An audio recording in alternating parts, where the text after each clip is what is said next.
Good morning.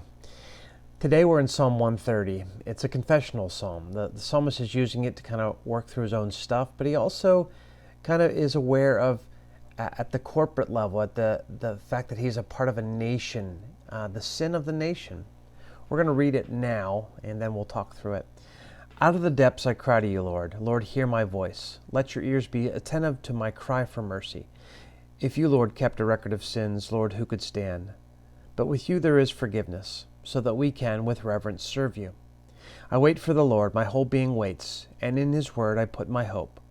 I wait for the Lord more than watchmen wait for the morning, more than watchmen wait for the morning. Israel, put your hope in the Lord, for with the Lord is unfailing love, and with him is full redemption. He himself will redeem Israel from all their sins. I must say that sometimes I get a little frustrated with certain Christian doctrinal systems that constantly frame us as just the most wretched sinners. I understand why they do that. But I also have a firm belief that in Christ we can actually grow in goodness. We can grow in virtue. However, I do admit the complexity of the fact that we carry around, and mostly at an unconscious level, all kinds of attitudes, all kinds of assumptions and judgments and motivations which clearly are sinful or broken. And most of the time we're not aware of those things. The psalmist in Psalm 19 cries out to the Lord, "Forgive my hidden faults." Here, on the way to Jerusalem for pilgrimage, the psalmist has arrived at the temple and perhaps is processing, really, things that he knows that the Spirit has showed him. Perhaps anger or greed or selfishness or violence or anger. So here he's confessing, but he's aware that the Lord has great perseverance. If you, Lord, kept a record of sin, who could stand? So even as he's confessing and expecting forgiveness, he realizes there's much that he doesn't understand about himself, his own life.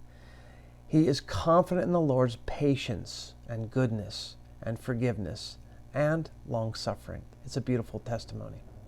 The second half is pretty interesting too, because he pivots from his own confession to confessing the sins of the nation, and really is waiting for the Lord on behalf of the nation for God's deliverance, more than watchmen wait for the morning.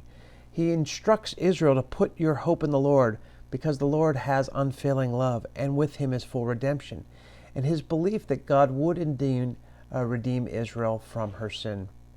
I'm not going to make a one-to-one kind of correspondence between Israel and America, but I do think we should recognize that as Americans, we typically think of ourselves in a very individualistic manner, such that we're quite happy to take responsibility for the things that we chose to do. It's very hard to bear what others have chosen to do, but throughout the scriptures, there's lots of prayers like this, where the person praying is aware that in some ways the nation has failed and has confessed the sins of the nation to God. I don't think it's a bad exercise for us to sit and humbly think about where our nation has gone wrong, where it's not within the will of God, where there's brokenness and dysfunction. I can think of lots of current issues which would have to sadden the heart of God. The condition of race relations, the mistrust, the demonization of opponents, lots of stuff that just would grieve the heart of God, even where the abortion issue is at. I do think there's something to be said about us humbly asking God for his grace and patience and forgiveness, and to lead us as a nation to align ourselves with his will. Lots of food for thought today in our psalm. Hopefully it'll lead you to a place of quiet, a place of humility, a place of confidence in God's forgiveness, and a place of rest. Grace and peace to you.